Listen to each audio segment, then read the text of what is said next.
Okay, let's unpack this. Welcome to the deep dive. Today, we're taking a serious look at lower extremity arterial disease, commonly known as PAD. Yeah, PAD. It's a condition that's maybe more common and, well, definitely more impactful than a lot of people think. Absolutely.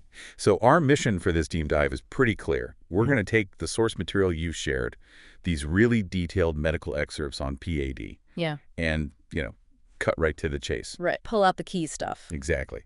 Extract the most important insights so you can understand PAD, what it actually is, why it happens, what it feels like, how doctors figure it out, and, crucially, how it's managed. Think of it as your shortcut, built right from these sources. And maybe the most critical thing right up front. PAD often creeps up silently. The early signs, people often just brush them off.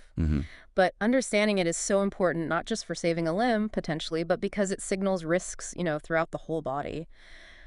Let's really get into what's going on here. Okay, so starting basic. Yeah. What exactly is PAD?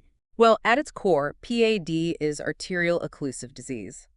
Basically, it means you've got blockages. They can build up slowly over time, that's chronic, or happen suddenly, acutely, Blockages where? in the arteries, carrying blood down to your legs and feet. And these blockages narrow the arteries, reducing blood flow. We call that ischemia. Ischemia. Yeah. So not enough oxygen getting through. Precisely. Not enough oxygen, not enough nutrients for the tissues down there. And what's the main culprit behind these blockages? What's usually causing this? Almost always, it's atherosclerosis. That's the buildup of plaque inside the arteries. Plaque like cholesterol and fats. Yeah, cholesterol, fats, calcium, other substances. It just builds up over time. So this isn't just like an isolated leg issue then. It sounds like if you got it in your legs, it could be elsewhere too. Exactly right. The sources really stress this point. PAD is often a big red flag for systemic atherosclerosis. Meaning it's all over. Yeah, it's very likely happening in other arteries too, heart, brain, kidneys. So having PAD puts you at a higher risk for heart disease, stroke, even kidney problems. We often see PAD patients also dealing with, say, chronic renal failure or COPD. Wow. Okay. That definitely connects it to the bigger picture of, overall health. What does it actually feel like if someone has PAD? What symptoms might they notice? Well, the classic symptoms are intermittent claudication. Okay, heard that term. Yeah. Then there's rest pain, which is more severe, and eventually maybe skin breakdown or ulcers forming. Intermittent claudication. Break that down for me. What's that pain like? When does it hit? It's typically described as a muscle cramp or an ache, maybe just fatigue, most often in the calf, but it can be thigh, hip, buttock too. Okay. The real key is that it comes on predictably after walking a certain distance or for a certain amount of time. And then this is important, it's relieved pretty quickly, like within minutes, just by resting. So it's reproducible. Same distance, same pain. Pretty much, yeah. Walk X distance, pain starts. Stop. Pain goes away. Start walking again. Same thing. Like an exercise-induced muscle pain that stops when you stop. Exactly. And unfortunately, in the early stages, a lot of people just write it off as, oh, I'm just getting older, or maybe muscle soreness. Right. Easy to dismiss. Yeah. You mentioned incidence. Is this mostly an older person's problem? Well, it definitely increases with age, especially after 70, and it's more common in men and also in women after menopause. But the true incidence, it's actually kind of hard to pin down. Why is that? Because, like we just said, so many people are asymptomatic, they don't feel anything, or they do feel something mild and just dismiss it. So it's probably more widespread than the official numbers show. That silent progression is, yeah, that's definitely worrying. Where does this atherosclerosis tend to set up shop in the legs? Any common spots? The sources mention it's often symmetric, meaning similar in both legs, and tends to concentrate in a few key areas. Okay. The aortoiliac segment, that's up near the groin. The femoropopliteal segment, basically the thigh artery down towards the knee. And then the tibial peroneal segments, those are the arteries below the knee. Got it. You mentioned acute versus chronic earlier. Yeah. What's the really crucial difference there in terms of the impact on the leg? Yeah, think of chronic disease like a slow pipe blockage. It develops gradually, maybe over years. So the body sometimes has a chance to compensate to develop what we call collateral arteries. Collaterals, like little detour routes. Exactly. Smaller pre-existing pathways that enlarge over time to try and get some blood around the main blockage. But acute occlusion, that's like slamming a door shut. Sudden. Very sudden. The artery gets blocked abruptly, often by blood clot. And there's been no time for those collaterals, those detours, to form or enlarge. So the blood flow just stops. Pretty much. And this leads to critical limb ischemia, a severe lack of blood flow within hours. It's a much more dangerous situation, often limb-threatening. And those arterial ulcers you mentioned. Right, also called ischemic ulcers. These happen when the blood flow gets so bad that the skin and the tissues underneath it just don't get enough oxygen to survive. Usually happens at the furthest points, like the toes or parts of the foot. And they're painful. Often very painful, yeah. And they're a really serious sign. They signal severe limb-threatening ischemia because fundamentally they just won't heal unless you restore adequate blood flow. Okay, that paints a pretty clear picture of what PAD is and what it can feel like. Now, to really understand how this happens and where problems pop up, maybe we do a quick tour of the arterial plumbing in the leg. Yeah, absolutely. Understanding the anatomy helps make sense of why a blockage here causes symptoms there. First, the artery wall itself has three main layers. There's the intima. The inner lining. Yep, the smooth inner lining. That's where plaque usually starts to form. Then the media, that's the muscular middle layer that helps control the artery's diameter. And finally, the adventitia, the tough outer layer that gives it strength. Inner middle muscle, outer support. Got it. Okay, so let's trace the main blood highway down the leg. Where does it start? Okay, starting up high, you have the distal aorta in the abdomen. It splits into the common iliac arteries, one for each leg. Right. Those then become the external iliac arteries, which run down and pass under the inguinal ligament that's the crease at the very top of your thigh. Okay, the groin crease. Exactly. And right below that ligament, it becomes the common femoral artery. That's a really key artery in the leg. The common femoral. From there, it branches. It gives off the deep femoral artery, or the profunda femoris, which dives deep to supply the thigh muscles. Mm-hmm. And the main continuation is the superficial femoral artery, or SFA. This one runs down the length of the thigh. And importantly, the SFA is a very common place for blockages to occur. Ah, okay. The SFA. Good to know. Where does it go from there? As the SFA passes behind the knee, its name changes again. Now it's the popliteal artery. Popliteal, behind the knee. Then it must split further down. Exactly. Just below the knee, the popliteal artery divides into three main branches that supply the lower leg and foot. There's the anterior tibial artery. Anterior, so front. Yep. Runs down the front of the shin and eventually becomes the dorsalis pedis artery on the top of the foot. You can often feel a pulse there. Okay. Then there's the posterior tibial artery running down the back of the calf towards the inner ankle. You can feel a pulse there too, usually. Mm-hmm. And the third one is the peroneal artery, which runs down the outer side of the lower leg. So those three, anterior tibial, posterior tibial, and peroneal, handle blood supply to the calf muscles and the foot itself. That map is actually really helpful. Yeah, I can see how a blockage way up high would affect everything below it. Yeah. But one down low might just affect the foot. Precisely. Location matters a lot.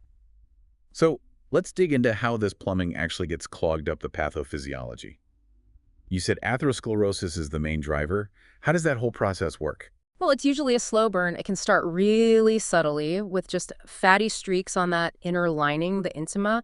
Sometimes those can even reverse. Okay. But often they progress. They become more permanent fibrous plaques. These are thickened areas with sort of a fatty core and a fibrous cap over them. These plaques make the artery wall less elastic, and they physically narrow the channel for blood flow. And they tend to form as splits, you said. Yeah, often at bifurcations where arteries divide. The blood flow there is a bit more turbulent, less smooth, which seems to encourage plaque buildup, like where the common femoral splits into the SFA and profunda. Right. And it can get worse. The plaques can become unstable, what we call complicated lesions. The surface might rupture or ulcerate, which is risky because it can trigger a blood clot to form right on top of it. Leading to maybe a sudden blockage. Exactly. Which brings us back to acute occlusion. You highlighted that as sudden, severe. Why is it such a race against time? Because it happens abruptly, there's usually zero time for those collateral pathways to develop or open up. Blood flow is just suddenly cut off. And the sources are pretty stark on this point. Skeletal muscle and peripheral nerves. They can suffer irreversible damage in just 4 to 6 hours without oxygen. 4 to 6 hours. Wow, that is a really narrow window. It really is. Skin can tolerate it a bit longer, maybe, but time is absolutely critical to save the limb's function or sometimes even the limb itself. And you mentioned paralysis is a bad sign. A very bad sign. Paralysis, the inability to move the foot or toes, is usually a late finding. It often means the muscle tissue is already dead or severely damaged beyond repair. Okay. And with the chronic kind, the slow blockage, you said tissues try to compensate. How do they manage that? Well, the body does try to adapt. Local blood vessels might dilate a bit, but the more significant adaptation over time is the enlargement of those collateral vessels we talked about. The natural detours. Right. These small pre-existing channels can gradually widen in response to the reduced flow in the main artery. Also, tissues can switch temporarily to anaerobic metabolism, making energy without oxygen, but that's not very efficient and can't sustain activity for long. It produces lactic acid, which contributes to that claudication pain. Got it. So what actually causes these blockages? Let's break down the causes for both the sudden, acute ones and the slow, chronic ones. Okay, for acute arterial occlusion, the sudden emergency blockages, the main reasons are: number one, thrombosis. That's a blood clot forming right inside an artery, usually one that's already narrowed by some underlying atherosclerosis.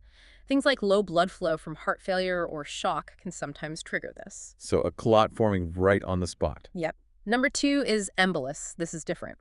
An embolus is a piece of debris, usually a clot, sometimes plaque, that breaks off from somewhere else in the body, travels downstream in the bloodstream. And gets stuck. Exactly. It travels until the artery becomes too narrow for it to pass and it wedges in, blocking flow. Often happens at bifurcations, those artery splits. Where might it come from? A really common source is the heart, especially if someone has atrial fibrillation, that irregular heartbeat, or maybe after a heart attack. Clots can form in the heart and then break off. Plaque breaking off from the aorta higher up can also cause emboli. The sources specifically mention the common femoral artery bifurcation as a frequent spot for these emboli to lodge. There's even something called a saddle embolus that gets stuck right where the aorta splits into the iliacs. Wow. Okay, so thrombosis is local, embolus travels. What's the third cause? Trauma.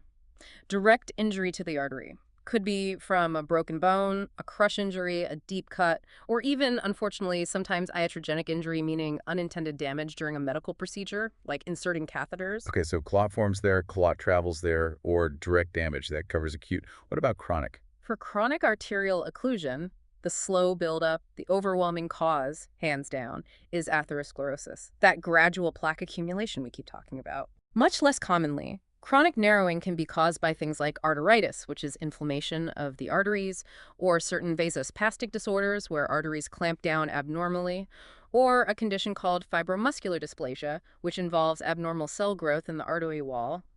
But really, atherosclerosis is the big one for chronic PA. Got it. So we know what it is, where it happens, how it develops. Now let's talk risk. Who's most likely to develop PAD? What puts someone at higher risk? Right. The sources break these down into non-modifiable risk factors, things you just can't change, and modifiable ones where you do have some control. Okay, what are the ones we can't change? Age is a big one. Risk goes up significantly after age 70. Gender plays a role. It's generally more common in men, although risk increases for women after menopause. And family history. If you have close relatives with PA or heart disease or stroke, you might have a genetic predisposition. Age, gender, family history. Yeah. Okay. Now the crucial ones, the modifiable factors.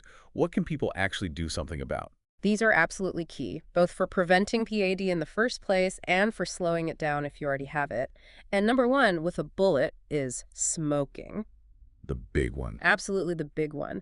Smokers tend to develop PAD 8 to 10 years earlier than non-smokers. Nicotine itself causes vasospasm, constricts blood vessels, damages that delicate inner lining of the artery, makes blood thicker and stickier. It's just bad news all around for arteries. But there's good news if you quit. Huge good news. The sources state that smoking cessation leads to a rapid decline in the incidence of claudication. It makes a difference, and quickly. That's really powerful. Yeah. Okay, what else? Diabetes, another major player. Having diabetes increases your risk of PAD 2 to 4-fold. It often causes PA to develop earlier in life and be more severe, affecting those smaller arteries below the knee more often. And it causes other problems too, right? Yeah, diabetes messes with wound healing, makes infections more likely and harder to treat, increases the risk of gangrene, and it can cause peripheral neuropathy. Nerve damage. Right. Which means someone with diabetes might not even feel the typical warning signs of PA, like claudication pain or foot ulcers, because the nerve damage masks the sensation. We see this exact challenge mentioned in the case study for Mr. First. His diabetes is a big part of why he has this non-healing ulcer on his toe. So diabetes is a double whammy, increases risk, and hides the symptoms. It really complicates things, yeah. Then you have dyslipidemia, which is basically high cholesterol and triglycerides, Mhm. and hypertension or high blood pressure. Both are major drivers of that underlying atherosclerosis. High blood pressure can actually get worse because of PA as the heart tries to pump blood through narrowed pipes. That makes sense. And having coronary artery disease, CAD, is a very strong link. If you have PB, your chances of having or developing significant CAD are much higher, and unfortunately, that increases mortality risk quite a bit. Mr. Jones, in the case study, with his history of heart bypass surgery, really illustrates that close connection. Okay. What about general lifestyle stuff? Obesity and a sedentary lifestyle definitely contribute. They increase the likelihood of developing other risk factors like diabetes, hypertension, high cholesterol. The sources also mention hyperhomocystinemia as a risk factor. So the big takeaway here is that primary prevention, stopping PAD before it starts or gets bad, really hinges on tackling these modifiable factors. Absolutely. Lifestyle changes and managing these conditions are paramount. Right. So let's say someone has these risk factors, or maybe they're starting to feel some vague symptoms. How do clinicians actually assess for PAD? How do they figure out if it's really the problem? Okay, assessment involves both listening to the patient's subjective findings and examining them objective findings. A key thing to remember is that the clinical signs and symptoms usually appear distal to the blockage, so below wherever the artery is narrowed. Okay. And what you find can vary a lot depending on where the blockage is, how quickly it happened, whether those collateral vessels have developed, and just the patient's overall health. Comparing the affected leg to the other leg is always really important. Let's start with the acute situation. Someone comes in, potential sudden blockage. What are the red flags? For acute occlusion, clinicians are looking for the critical 6 Ps. It's classic mnemonic. So 6 Ps. Yeah. Pain, usually severe, constant, although neuropathy can sometimes mask it. Pallor. The limb looks pale, maybe waxy, below the level of the blockage. Pulselessness. You can't feel pulses below the blockage. Poikilothermia. The limb feels cool or cold to the touch compared to the other side of the rest of the body. Okay. Pain, pallor, pulselessness, poikilothermia. What are the last two? Paresthesia. That's abnormal sensations like tingling, prickling, numbness. This is a worrying sign because it suggests nerve ischemia, potential nerve damage starting. And finally, paralysis, the inability to move the foot or toes. This is a very late and ominous sign, often indicating irreversible muscle damage and a high likelihood of needing amputation. Pain, pallor, pulselessness, poikilothermia, paresthesia, paralysis. Wow, that's a really powerful checklist for an emergency situation. It absolutely is. And you see this kind of assessment playing out in the case study material with Mr. Jones after a surgery. They're worried about his absent pulses, the coolness, the increasing pallor. The team is actively checking for those critical signs of acute ischemia. Right. And you mentioned compartment syndrome earlier as a complication. Yes, particularly after blood flow is restored, like after surgery or thrombolysis for an acute blockage. Reperfusion can cause swelling within the tight muscle compartments of the lower leg. And that causes pressure. Exactly. Mm. Dangerously high pressure that can crush muscles and nerves. Signs include pain that seems way out of proportion to what you'd expect, tenderness when squeezing the calf, pain when passively stretching the foot, and decreased sensation or strength. It's an emergency requiring immediate treatment. Okay, that's the acute side. Mm-hmm. What about assessing for the chronic type of PAD, the slow developing kind? What does the patient report? Subjectively, the hallmark symptom is intermittent claudication. We talked about that pattern. The predictable, exercise-induced muscle discomfort, cramp, ache, fatigue, usually in the calf, maybe thigh or buttock. And relieved by rest. And relieved by rest, yeah. The distance they can walk before the pain starts is usually fairly consistent, reproducible, and generally the shorter the distance they can walk, the more severe the disease. And people often mistake it for other things. Very often, yeah. Arthritis, simple muscle strain, just getting older. So asking specifically about that pattern pain with activity, relief with rest is really key to distinguishing it. Okay. What about rest pain and chronic PA? Rest pain is a sign of much more advanced severe disease. It means the blood flow is so poor that the tissues aren't getting enough oxygen even when the person is at rest, not demanding extra fuel for activity. Where is it usually felt? Typically in the forefoot or the toes. And it characteristically occurs when the person is lying down, like in bed at night, or if they elevate their leg. Gravity isn't helping pull blood down, so the ischemia worsens, causing pain. So lying down makes it worse. What helps? Often, people find some relief by dangling their leg over the side of the bed. that uses gravity to help blood flow down.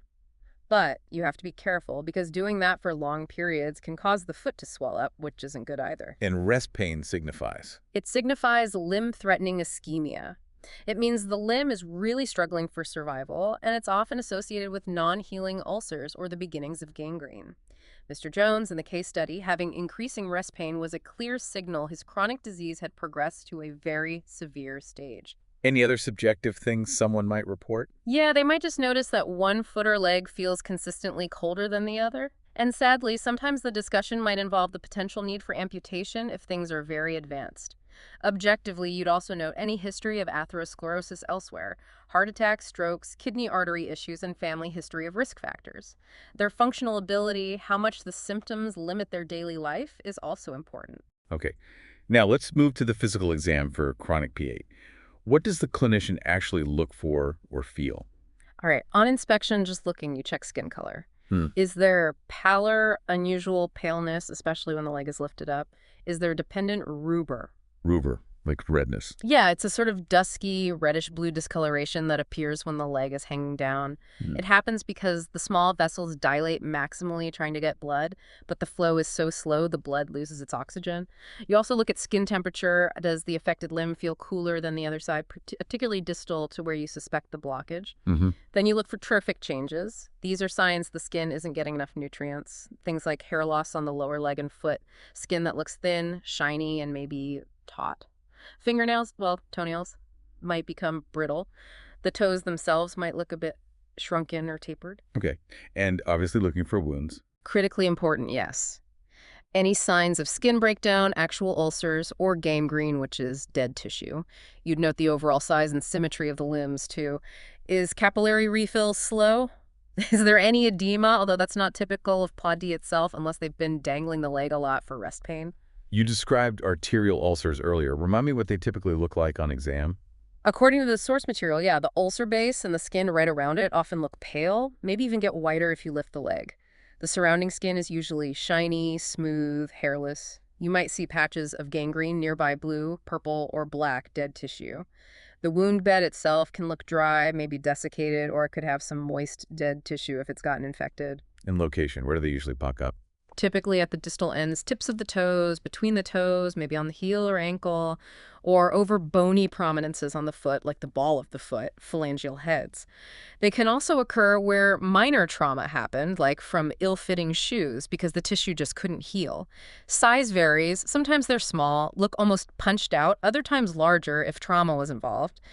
Mr. First's ulcer, right on the tip of his big toe, that's a very classic location. Okay. Inspection covered. What about palpation actually touching the limb? Checking pulses. Absolutely vital. You systematically feel for pulses at key locations.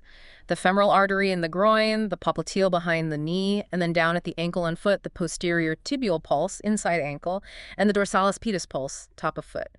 You're grading them.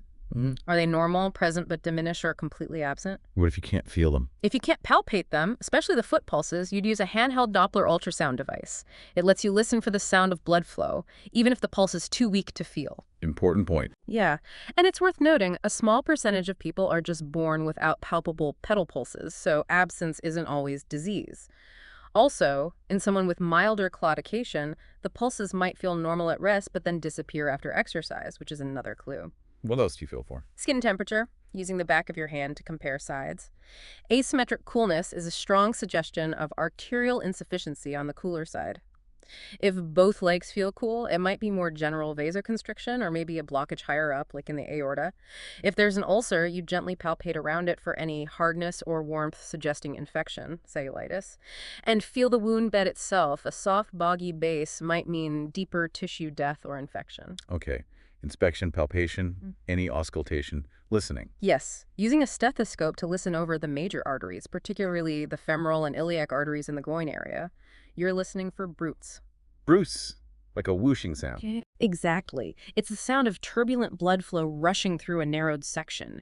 Hearing a bruit can help pinpoint where a significant stenosis or narrowing might be located. Generally, the higher the pitch of the bruit, the more severe the blockage. Okay, that gives us a really thorough clinical picture. Once those signs point towards PAD, how is the diagnosis officially confirmed or, quantified. What tests nail it down? Right, that's where the objective diagnostic tests are crucial. First, there's usually some basic lab work, things like electrolytes, kidney function tests, a complete blood count, CBC. Also tests for underlying conditions, checking cholesterol levels, lipids, blood sugar, and HbA1c for diabetes, maybe coagulation studies if clots are suspected, and given the strong heart connection, an EKG is often done. Okay, those set the background context. What about tests specifically looking at the arteries? The workhorse, the most common non-invasive test, is the ankle brachial index, or ABI. ABI, how does that work? It's actually pretty simple in concept and portable. You use a Doppler and a blood pressure cuff to measure the systolic blood pressure in the arteries at the ankle, usually both the dorsalis pedis and posterior tibial, taking the higher reading for each leg. Then you measure the systolic pressure in both arms, again taking the higher reading. Okay, ankle pressure, arm pressure. Then what? You divide the highest ankle pressure in each leg by the highest arm pressure. That gives you the ABI value for each leg.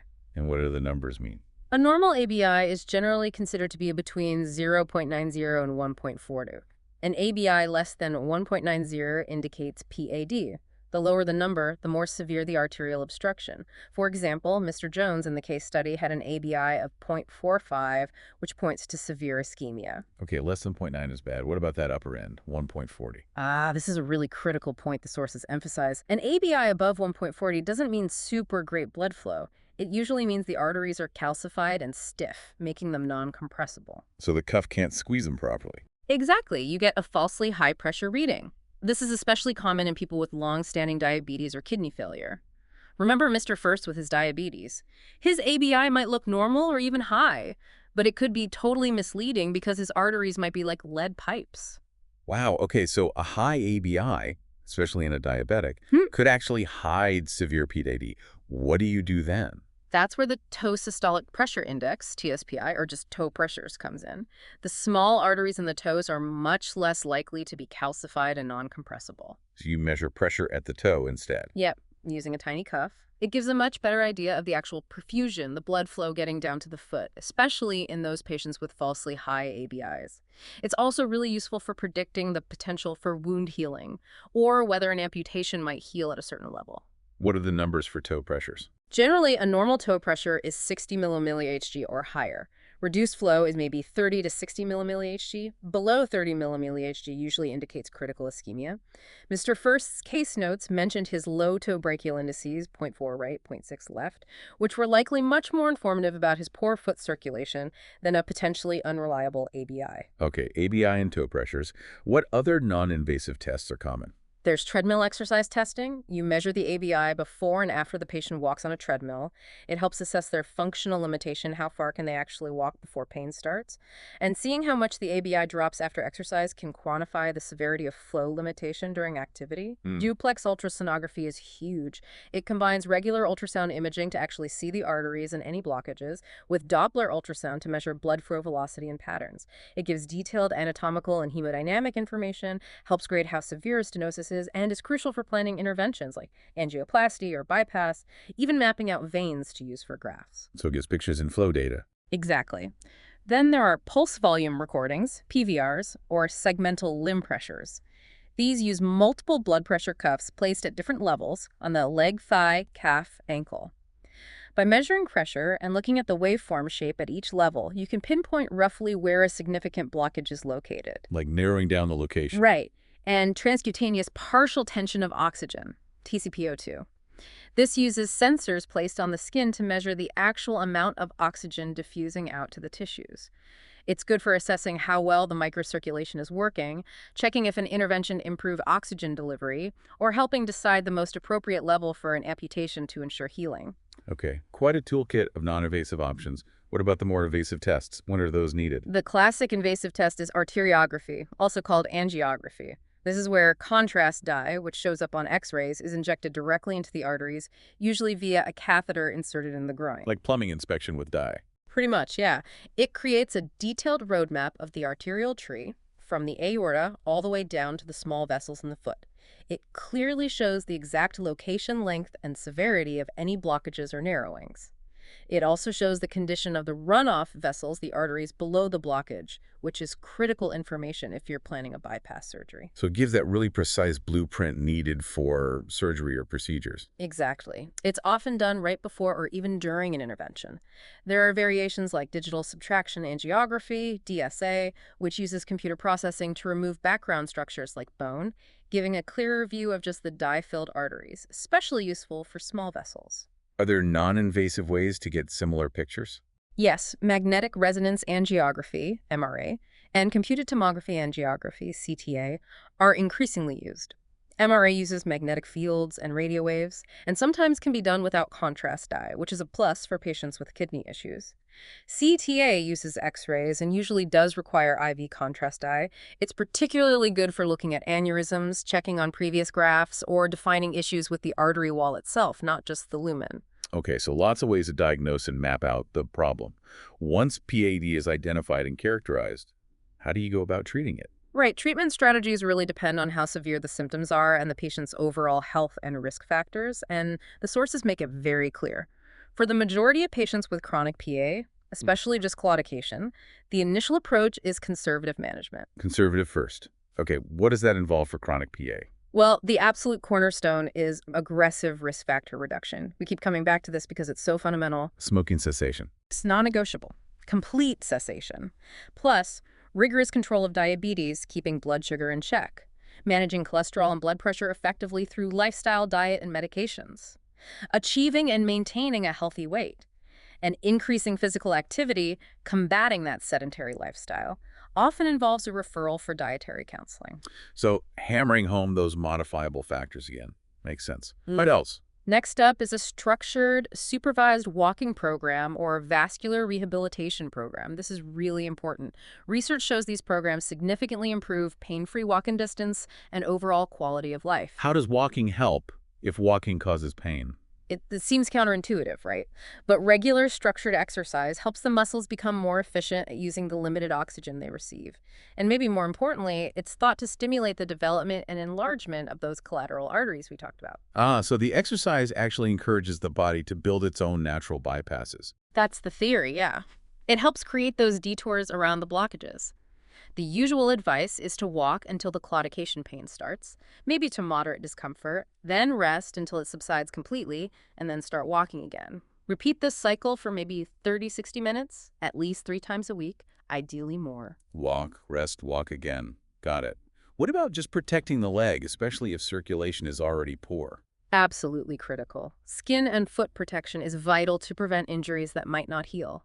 This includes things like wearing proper fitting shoes, inspecting feet daily for any cuts or sores, using devices like heel protectors to prevent pressure ulcers, especially if mobility is limited, providing warmth like wearing warm socks, but never using direct heat like heating pads, which can cause burns, helps encourage vasodilation.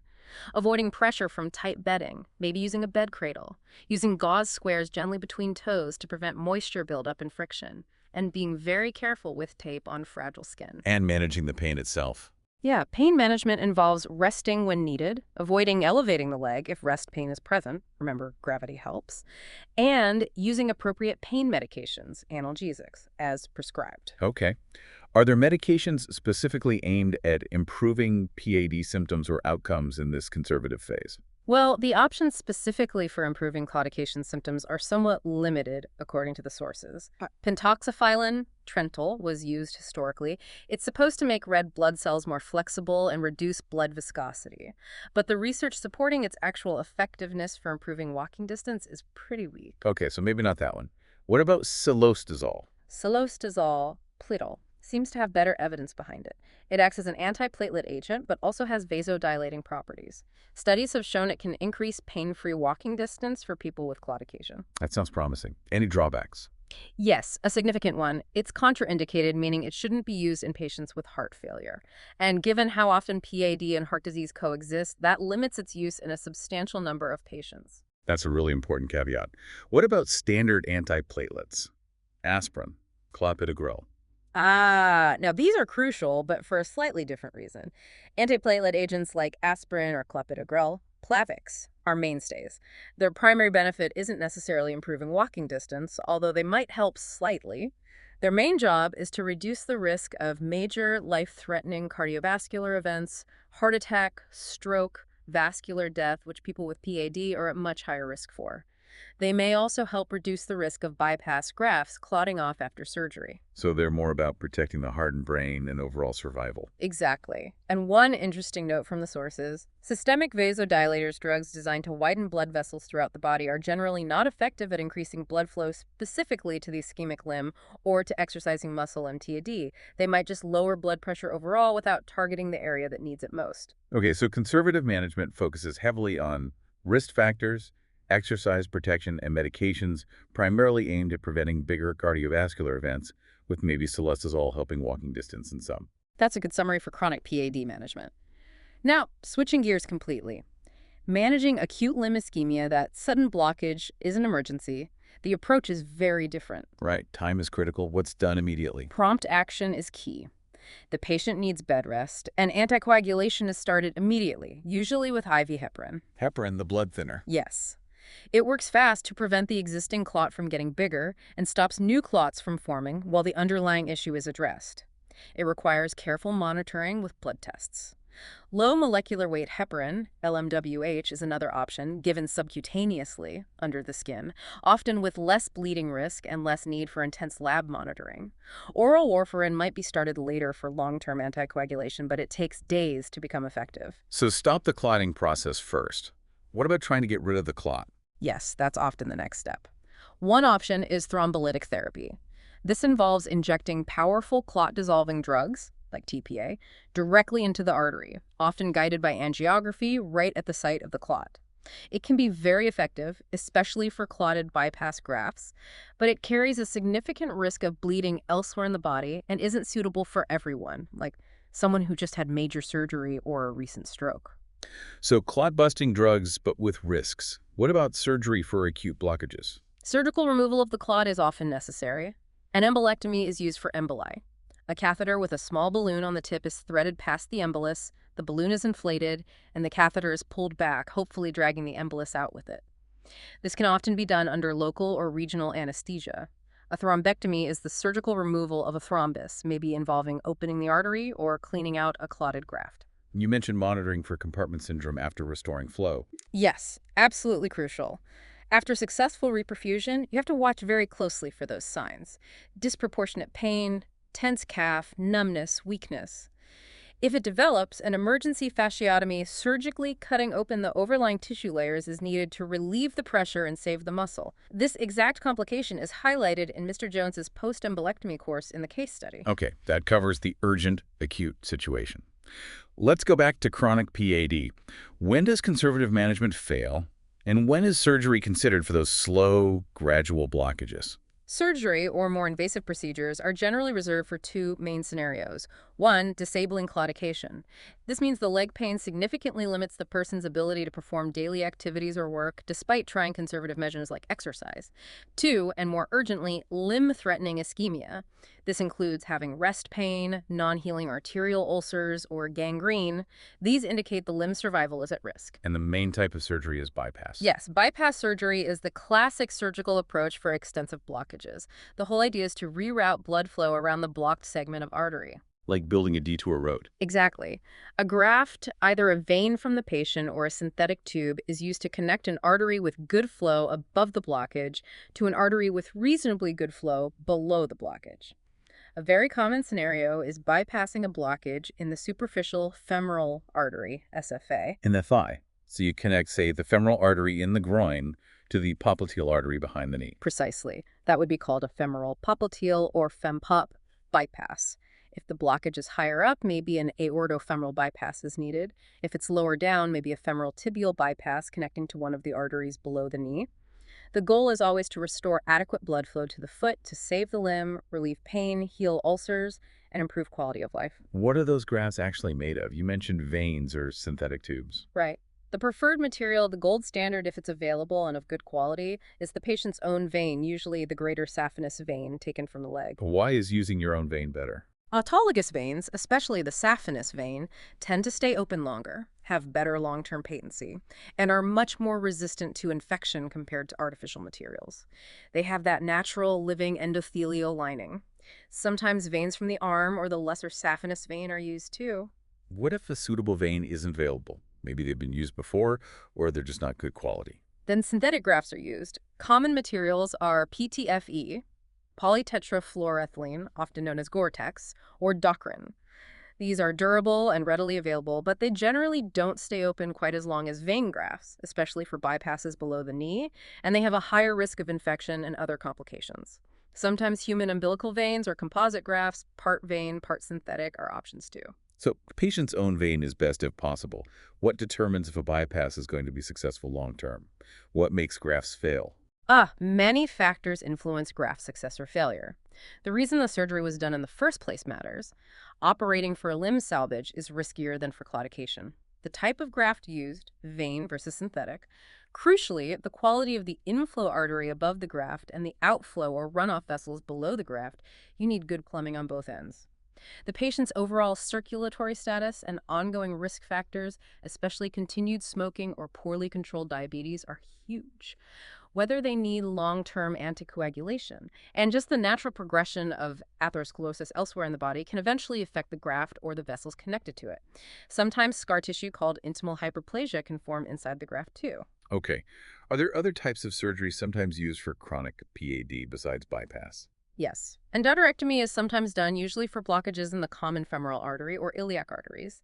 That involves surgically opening the artery and physically scraping out the plaque buildup from the inner wall. Profundoplasty specifically aims to widen the opening of the deep femoral profundifemoris artery, which is important for thigh circulation. Lumbar sympathectomy is mentioned in the sources, but with caveats. It involves cutting sympathetic nerves in the lower back to try and increase blood flow by causing vasodilation. But the evidence for its effectiveness is limited, and it's usually reserved for patients with severe rest pain or tissue loss who aren't candidates for bypass or endovascular procedures. And finally, amputation. The last resort. Unfortunately, yes. It becomes necessary when there's extensive gangrene, overwhelming infection, like osteomyelitis, bone infection, or when the arterial disease is so severe and widespread that blood flow cannot be restored sufficiently to save the limb. The goal is always to amputate at the lowest possible level that has enough blood supply to heal properly, preserving as much limb length and function for rehabilitation as possible. That's a tough outcome. Okay. Bypass and other surgeries are quite invasive. Are there less invasive options to open up blocked arteries? Absolutely. Endovascular procedures have become much more common. These are done minimally invasively, usually using catheters inserted through a small puncture site, often in the groin, similar to an angiogram. Like angioplasty. Exactly. Percutaneous transluminal angioplasty, PTA, is a primary technique. A catheter with a deflated balloon on its tip is guided across the blockage. The balloon is then inflated, which compresses the plaque against the artery wall, stretching the artery open and widening the channel for blood flow. Sometimes devices are used to mechanically cut away or vaporize the plaque, atherectomy, but balloon angioplasty is very common. Where is PTA most effective? It tends to work best for shorter, localized stenoses or blockages, rather than very long segments of diseased artery. It's commonly used in the iliac arteries, the femoral-popliteal segment, and sometimes even the tibial arteries below the knee. This is the kind of procedure, angioplasty, that was suggested for Mr. First iliac and femoral narrowings in the case study. And often they put in a stent too, right? Yes, very often stenting is done either during or immediately after angioplasty. A stent is a small, expandable metal mesh tube. It's delivered collapsed on a catheter, positioned across the area that was just opened by the balloon, and then expanded. What does the stent do? It acts like internal scaffolding, physically holding the artery open and helping to prevent it from narrowing down again. Recoil or restenosis. There are balloon expandable stents and self-expanding stents. This was also part of the plan for Mr. First.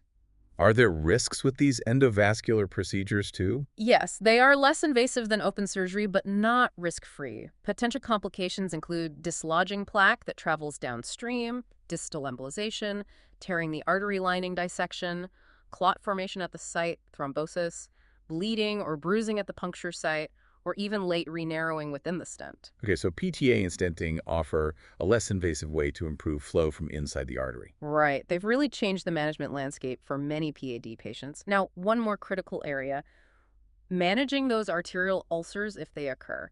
You mentioned earlier they won't heal without good blood flow. Yeah, that seemed like the absolute key point. It is. The sources stress this repeatedly. Adequate blood supply is non-negotiable for healing an arterial ulcer. Therefore, the single most important treatment is revascularization, restoring blood flow to the affected limb, whether through bypass surgery or endovascular procedures like PTA and stenting. Without improving the circulation, all the fancy dressings in the world won't heal that wound because the tissues simply aren't getting the oxygen and nutrients needed for repair. That makes total sense. You have to deliver the building supplies before you can fix the house. Perfectly put. Once adequate blood flow is established, then proper wound care becomes effective and essential. What does that involve? Debridement. Yes, debridement, removing dead or necrotic tissue from the wound bed, is important to allow healthy tissue to grow.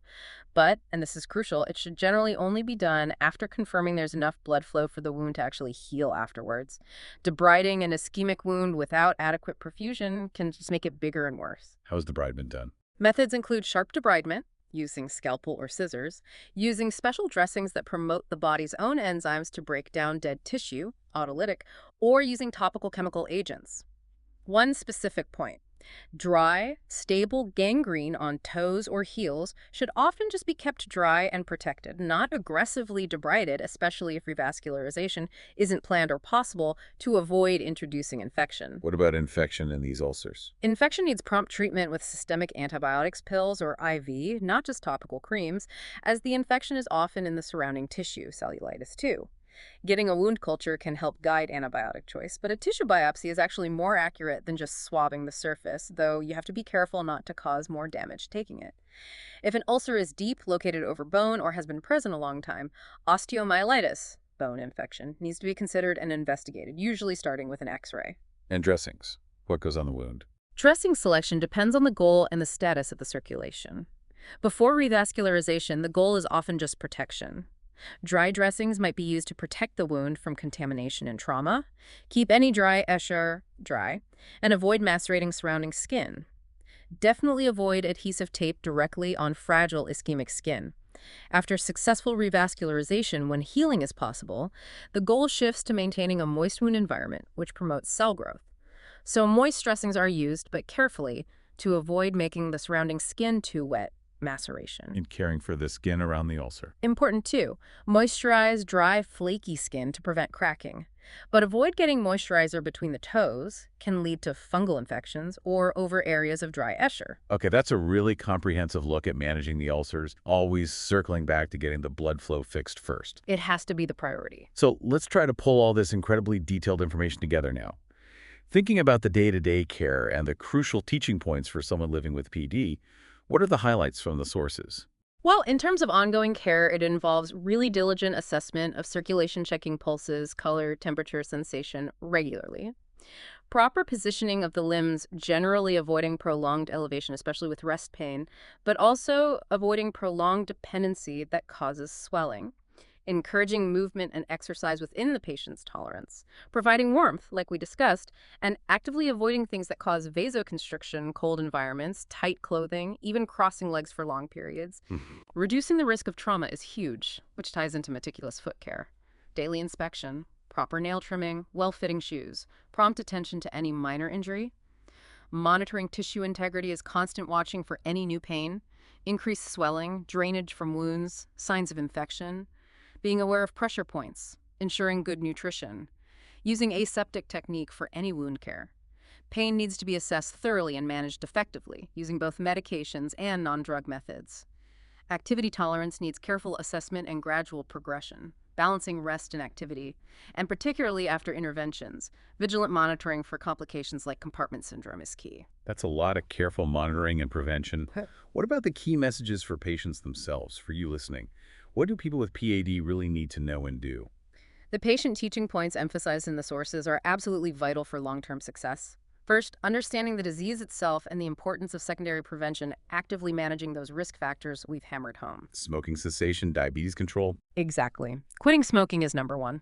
Strict diabetes management, controlling blood pressure and cholesterol, often needing dietary changes and consistent medication use, understanding why these are so important. Second, lifelong injury prevention and meticulous foot care. PAD makes the feet incredibly vulnerable. Even minor injuries can lead to major problems, so daily checks, proper footwear, avoiding walking barefoot, careful nail care, it's non-negotiable. Okay, what else? Knowing how to recognize the warning signs of infection in a wound or the foot. Knowing the signs of acute arterial occlusion, those 6Ps, and understanding that's an emergency requiring immediate medical attention. If they've had surgery, knowing the signs that a bypass graft might be failing, like return of claudication or rest pain. Proper wound or incision care, if applicable. Medication management, too. Absolutely. Understanding all their medications, what each one is for, the correct dose, when to take it, potential side effects, and the importance of taking them consistently.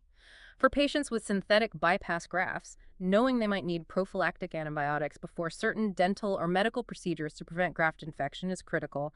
And finally, understanding the importance of and adhering to a home walking program or participating in supervised vascular rehabilitation to manage symptoms and improve function. Wow. Okay. We have truly covered an immense amount of ground in this deep dive. I mean, from the microscopic layers of an artery wall all the way to the life-altering impact of non-healing ulcers and complex surgical plumbing reroutes. Yeah. You've definitely received the core insights extracted right from the source material, giving you a really solid foundation for understanding lower extremity arterial disease. Yeah, we've walked through how it progresses, the silent risks, the potential for dramatic emergencies, and the whole spectrum of how it's diagnosed and treated, and always coming back to that critical need for blood flow. Exactly. You've navigated the complexities, hopefully, without having to wade through dense medical textbooks yourself. That was the goal. And so as we wrap up this deep dive, maybe here's a final provocative thought for you to mull over. Given how intrinsically linked PAD is to really common, often manageable conditions, diabetes, hypertension, smoking, and considering how it can develop silently for years before causing severe pain or threatening a limb, how might understanding this connection truly influence the way you think about managing your own cardiovascular health and your daily habits? This knowledge isn't just academic, right? It's a powerful reminder of that direct, tangible link between our lifestyle choices and the health of our body's most vital pathways, our plumbing system, if you will.